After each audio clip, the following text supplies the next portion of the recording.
Au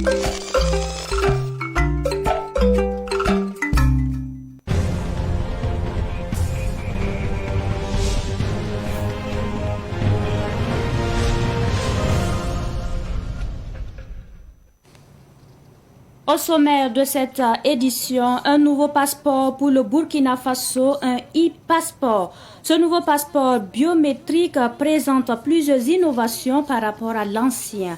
Ce nouveau passeport de dernière génération est recommandé par les instances internationales de contrôle de l'aviation civile internationale. On emballe dans cette édition. En sport, les étalons affronteront le 6 septembre prochain les Lions de la Teranga pour les éliminatoires de la CAN 2025. En ce sens, les étalons de Burkina Faso ont effectué les premières séances d'entraînement hier à Bamako. Cette séance a débuté sans certains joueurs, a affirmé le sélectionneur des étalons. Vous entendrez le coach national Brahma Traoré dans cette édition. Ce sont les principaux titres de cette édition. Mesdames et messieurs, bonsoir et ravi de vous retrouver. Bienvenue à tous. Et nous débutons par cette actualité. Le Burkina Faso se dote un nouveau passeport. C'est un passeport biométrique de dernière génération avec une puce électronique de collecte de stockage de données.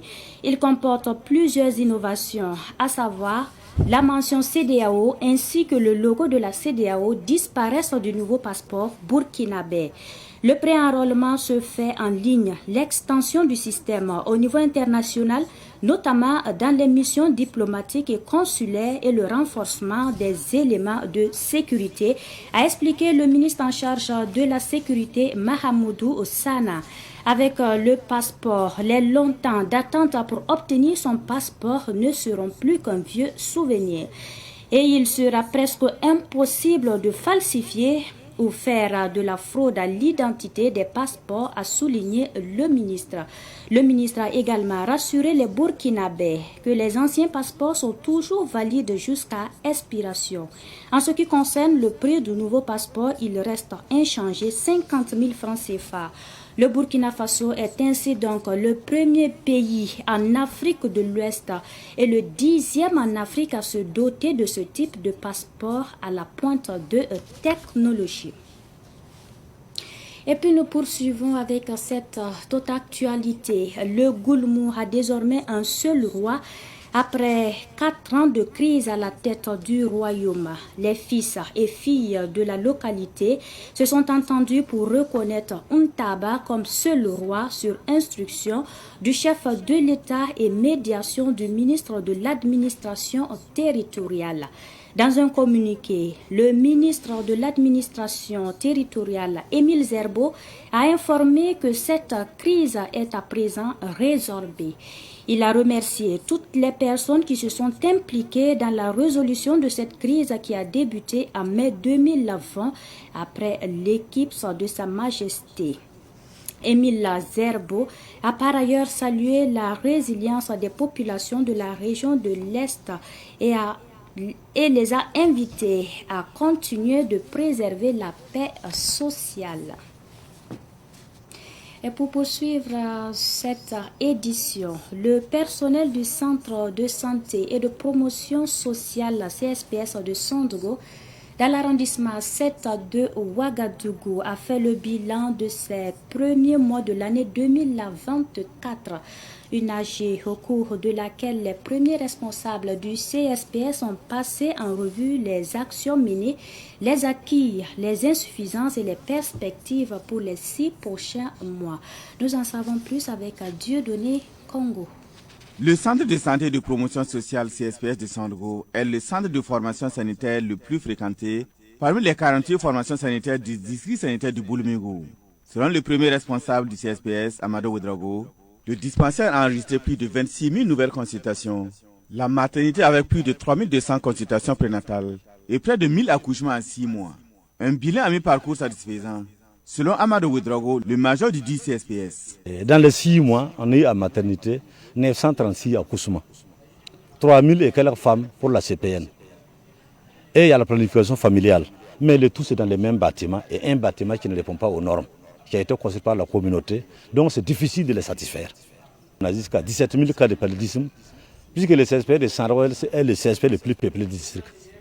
Voilà. Et on est entouré de grandes zones non loties, ce qui fait que rien n'est maîtrisé.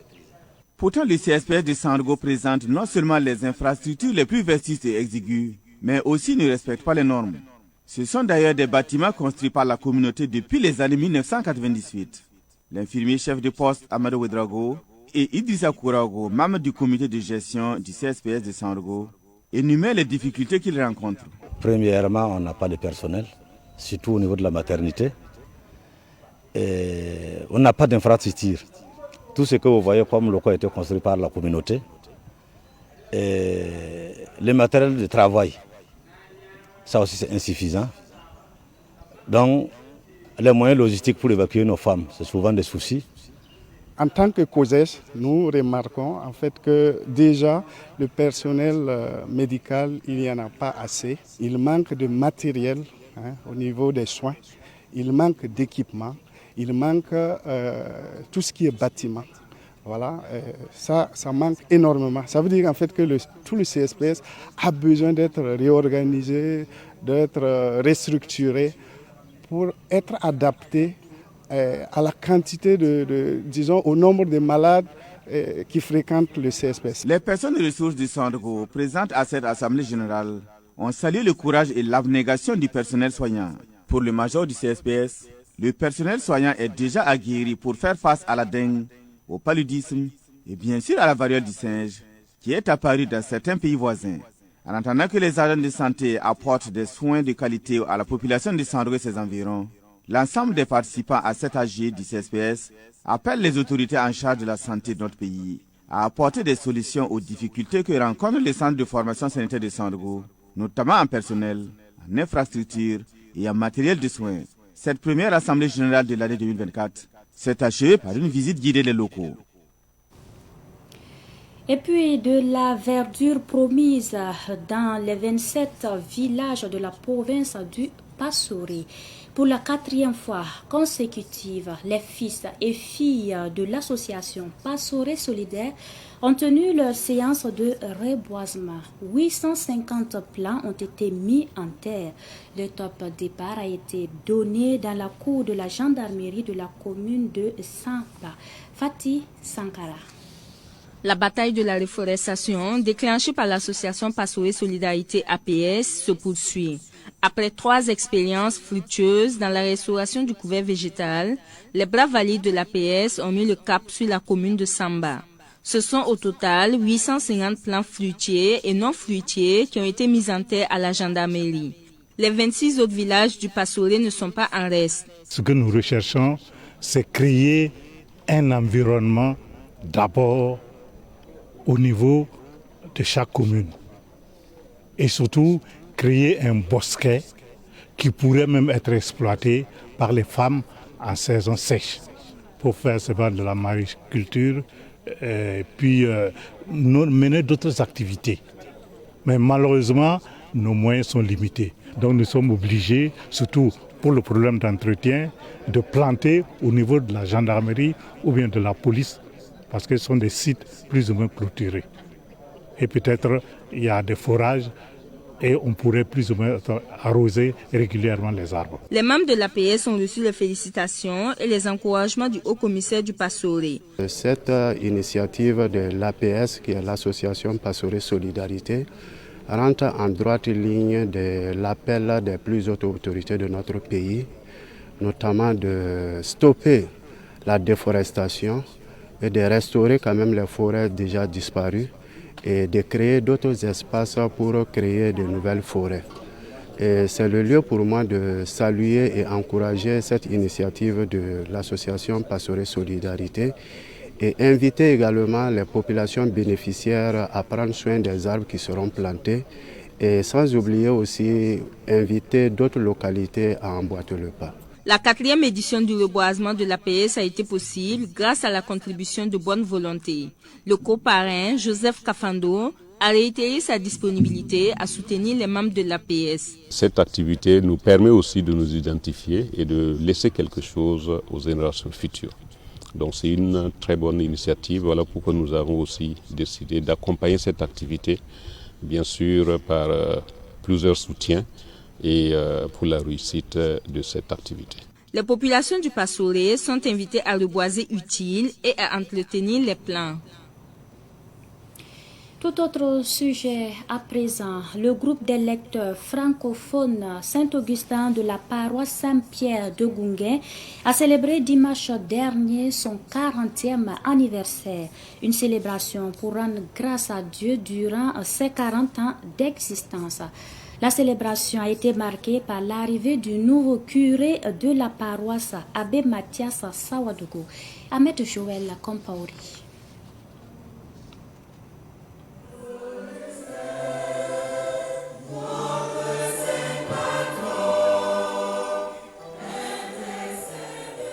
Le groupe des lecteurs francophones Saint-Augustin a vu le jour, il y a aujourd'hui 40 ans, au sein de la paroisse Saint-Pierre de Gounguin.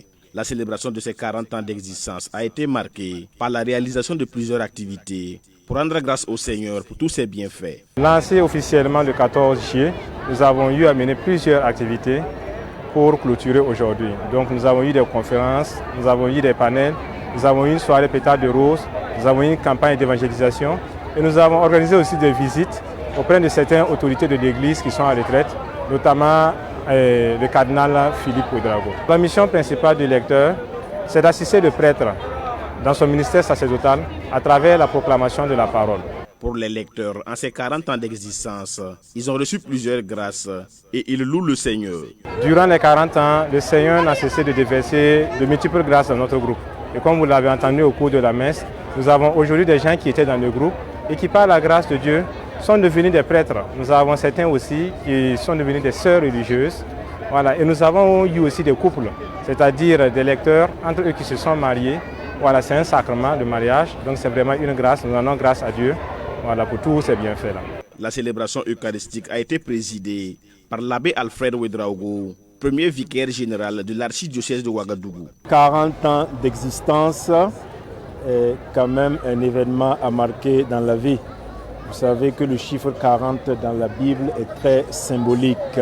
Nous sommes venus avec eux pour rendre grâce à Dieu pour cet événement. Dire du bien de Dieu qui a suscité ce groupe, qui l'a maintenu et qui continue de l'envoyer en mission. C'était l'occasion pour nous de leur rappeler le code du vrai lecteur. Ce n'est pas seulement celui qui proclame et qui proclame bien, c'est d'abord et avant tout celui qui vit la parole qu'il proclame. Le groupe des lecteurs francophones Saint-Augustin de la paroisse Saint-Pierre de Gounguin a été créé en 1984. La célébration s'est tenue avec en toile de fond, lecteurs d'hier et aujourd'hui, enracinés en Jésus-Christ. Quel témoignage au Christ après 40 ans d'existence.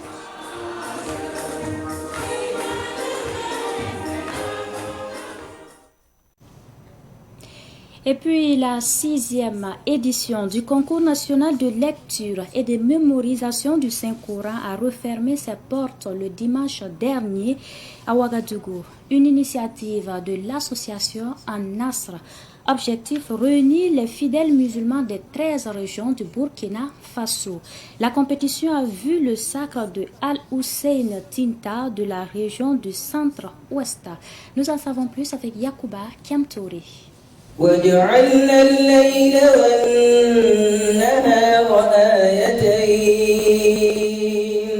Le candidat de la région du centre-ouest a fait sensation dans la salle du palais Jean-Pierre Guingané grâce à la qualité de sa diction et de ses capacités de mémorisation du Saint-Coran.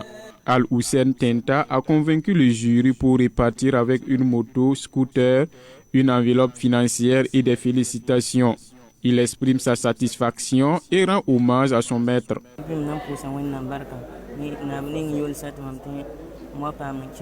Je remercie le bon Dieu de m'avoir permis de participer à ce concours. Je suis vraiment content. Je rends hommage à mon maître et je demande à Dieu de le bénir. Je remercie aussi l'association organisatrice de ce concours, c'est-à-dire l'association An-Nasr. J'implore la miséricorde du Seigneur pour que la paix revienne et qu'ils gardent le chef de l'État et les RTS.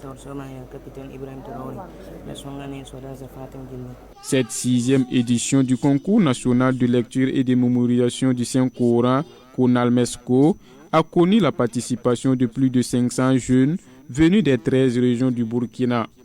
Selon le président de l'association An-Nasr Abdul Nassirou Nikema, le bilan est positif. Nous remercions Allah. Tout ce que nous avons prévu, Allah a facilité, cela s'est bien passé. Les candidats sont venus, donc les douanes sont venus, les participants sont venus. Donc, alhamdulillah, nous remercions grandement Allah subhanahu wa ta'ala. Les difficultés que nous avons rencontrées, premièrement, c'est lié à la question d'organisation.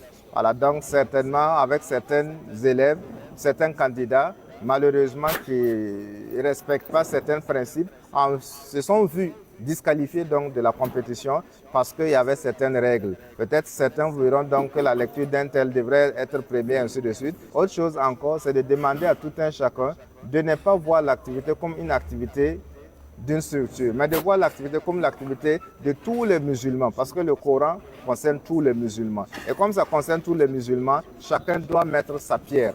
La clôture de la 6e édition du concours national de lecture et de mémorisation du Saint-Coran a vu la présence de plusieurs leaders musulmans, dont le président de la communauté musulmane du Burkina Faso, Moussa Kwanda.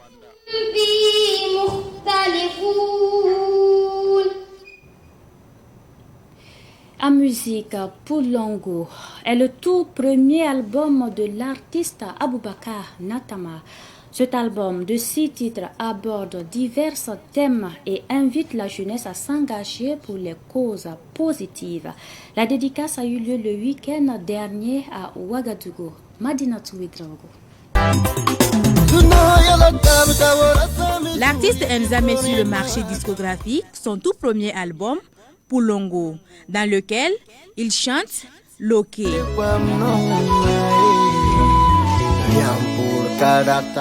Et Rakire, entre autres. Cet album est une production de la maison de production Marac, dont Madidera, le producteur. J'ai vu en tout cas Enza, un artiste qui a du talent. Voilà. Donc c'est aussi un artiste qui a du potentiel. Donc et là également, on a vu que c'est un artiste qui a du potentiel. Voilà, c'est-à-dire en fait que on pense qu'il a un public qu'on peut élargir davantage. Bien sûr, si on fait de la promotion par rapport à ce qu'il fait, parce qu'il est dans un registre donc, qui a besoin encore d'être valorisé, d'être en tout cas vulgarisé pour en tout cas atteindre un public beaucoup plus large. Voilà, donc c'est un certain nombre d'éléments que nous avons vus en lui et on a décidé de l'accompagner donc dans son œuvre. Un concert live est prévu dans les mois à venir pour la promotion de l'album. L'album Poulongo est disponible en clé USB.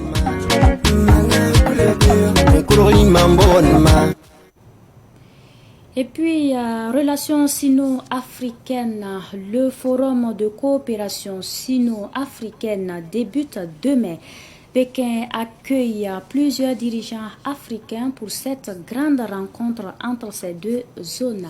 Il sera question au cours de ce forum de discuter des intérêts des Africains.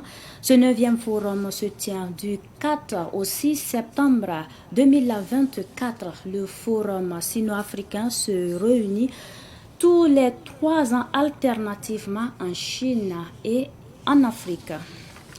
Je vous l'annonçais en titre. Un regroupement à Bamako au Mali pour préparer les rencontres contre le Sénégal et le Malawi, comptant pour les premières et deuxièmes journées des éliminatoires de la CAN Maroc 2025. Les étalons ont effectué les premières séances d'entraînement hier au stade Salif Keita de Kati. Sur les 25 joueurs convoqués, 11 ont pris part à cette séance. Écoutons le coach national Brahma Traoré. On ne peut pas dire un entraînement, mais bon, c'était une séance de récupération pour alléger les charges du voyage. Et ce soir, nous avons augmenté un peu l'intensité pour les permettre tout de suite de se retrouver, voilà, donc pour pouvoir être présents demain matin. Les joueurs physiquement vont arriver ici prêts.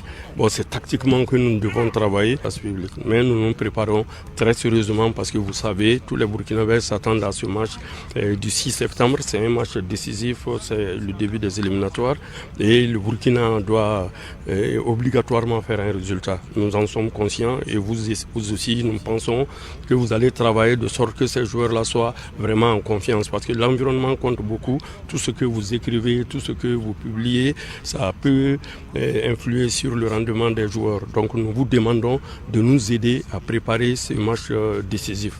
Voilà. À Fada Gourma, dans la région de l'Est, les attentes des acteurs de football sont nombreuses.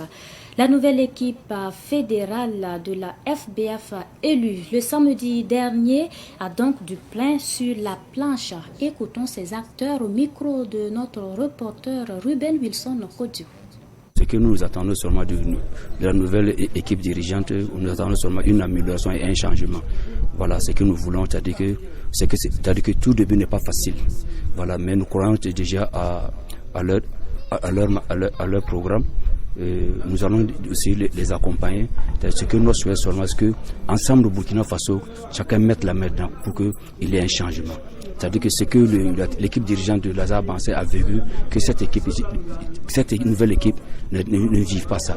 Parce que jusqu'à ce qu'arrêter le championnat 2 fois, vraiment c'est pas aisé. Ensemble, on n'a qu'à se parler droit pour le développement de notre football. Parce qu'il y a des talents. Il y a des talents, il y a de la valeur, donc ça nous mène de la saisir. Par rapport à mes attentes, la nouvelle équipe du candidat Oumarou Saorgo, c'est prioritairement qu'il réunisse tous les acteurs du football. Parce que nous avons vu que le monde du football a été ces derniers temps vraiment divisé. Voilà. Ensuite, maintenant, ce que j'attends de lui, c'est qu'il regarde côté infrastructure pour les clubs de province et qu'un traitement soit plus équitable pour tous les clubs de la région pour vraiment un meilleur développement du football. Donc particulièrement ce sont mes attentes, qu'il soit un candidat à l'écoute ou un président à l'écoute de tous les acteurs du football. Nos attentes, il faut revoir au niveau des ligues, ça ne va pas. Ça va. Moi je suis un président de club féminin. Et pour la saison passée, j'ai voyagé 3 fois sans transport. Et c'est moi, j'ai pris mes moyens, j'ai mis dedans. Donc il faut ça, il faut revoir beaucoup de choses. Et la subvention, ça ne va pas. Un club qui est en première division, qui gagne 5 millions. Et cette année, mon budget était plus de 15 millions. Où nous allons avoir? C'est vrai qu'on parle de sponsors. Où on va avoir des sponsors au niveau de la région de l'Est, avec cette crise qui est là. Ça, c'est un problème. Ça. Donc, nous allons tout faire, échanger avec tous les acteurs, échanger avec tous les fils et filles de la région de l'Est, pour voir ce qu'ils peuvent faire pour nous. Mobilisation dimanche dernier à Dapelgo dans l'Ubritenga. C'était la finale de la première édition de la Coupe de l'Union des fils et filles de Dapelgo, un tournoi Maracana initié par plusieurs associations en collaboration avec le Conseil communal de la jeunesse de Dapelgo. C'est le village de Pagantenga qui a remporté le tournoi. Abdoulaye Kinda. Ce sont une vingtaine d'équipes issues des différents villages de la commune qui ont pris part à ce tournoi de l'Union des fils et filles de Dapelgo. La finale a opposé Pagatenga et Voaga et s'est soldée par la victoire de Pagatenga pendant la séance des tirs au but. L'objectif de la Coupe est de renforcer les liens de fraternité entre la population. Nous voulons que les jeunes de la commune là se fédèrent, se communiquent, s'engagent autour des différents défis de la commune. Nous sommes satisfaits. Vous avez vu la mobilisation, c'est une première dans la commune.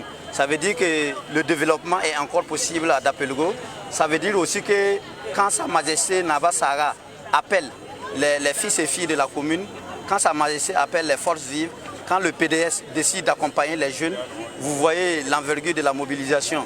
Les différentes personnalités des communes voisines, et tous ils étaient là. Ça témoigne du dynamisme de cette jeunesse. Autorités coutumières, administratives, ainsi que plusieurs autres personnalités étaient présentes à cette finale. Je suis très heureux quand je vois la jeunesse même cohabiter. Et c'est ça qui est notre problème actuel. Si la jeunesse s'entend, je pense que le reste là, on est correctement satisfait. Un tournoi qui a pu réunir autant de personnes, il faut les compter au bout du doigt. Et ce soir, les fils et filles de la commune ont démontré par leur engagement, par leur dévouement et par cette forte mobilisation qu'ils étaient unis plus que jamais. Donc je suis très très satisfait par cette forte mobilisation et nous avons l'espoir qu'avec ces fils et filles, nous pouvons en tout cas amorcer le développement dans notre commune. L'équipe de Voaga, deuxième du tournoi, repart avec la somme de 100 000 francs CFA, un ballon et un jeu de maillot. Pagatenga, le vainqueur, remporte le trophée, 150 000 francs CFA, un ballon et un jeu de maillot. 2 tonnes de vivres ont été aussi remis aux PDI vivant dans la commune de Dapé-Logo. Et puis, Podio FC a remporté la 6e édition de la Coupe Maracana Jeunes Légendaires Football de Tabtenga dans l'arrondissement 10 de Ouagadougou. Il a pris le dessus sur Siginlak au tir au but. C'était le week-end écoulé. Reportage a signé Samuel Moko. Jusqu'à la 28e minute, l'équipe Serenlac contrôlait le match, mais c'était sans compter sur la volonté de gagner de son adversaire du soir, Podio FC. À la 30e minute, le score est de 1 but partout. Et la tristesse se lisait déjà sur les visages de l'équipe Serenlac qui ne parvient pas à cadrer un seul tir contre 2 pour Podio FC. L'objectif de ce tournoi de Maracana, Jeune Légendaire Football Club de Tabtenga, est d'occuper les enfants du quartier pendant les vacances. L'organisateur, le Centre Jeune Légendaire Football Club de Tabtenga, est situé dans l'arrondissement 10 de la ville de Ouagadougou. L'objectif est de rassembler la jeunesse et promouvoir le football sur le plan professionnel. Plusieurs personnalités ont assisté à cette finale de Maracana Jeune Légendaire Football Club de Tabtenga. Le parrain dit aimer le football, d'où son soutien. Le football, c'est dans mon sang. Raison pour laquelle les enfants ils ont du talent, mais il faut un encadrement. Ce qui m'a permis de pouvoir accompagner le promoteur de ce tournoi. Comme c'est un centre de football, et je pense que c'est pour bien encadrer les joueurs pour qu'ils puissent peut-être évoluer en Europe. C'est ça notre objectif. 16 équipes ont pris part à cette coupe Jeune Légendaire Football Club de Tabtenga. Le vainqueur, Podio FC, a reçu un trophée, des maillots, un ballon et une enveloppe de 40 000 francs CFA. Le finaliste malheureux s'est consolé avec des maillots, un ballon et une enveloppe. Et c'est la fin de ce journal. Merci à vous qui l'avez suivi de bout en bout. Merci pour votre constante fidélité. On se donne rendez-vous demain, Dieu voulant, à la même heure pour d'autres actualités. Bonsoir.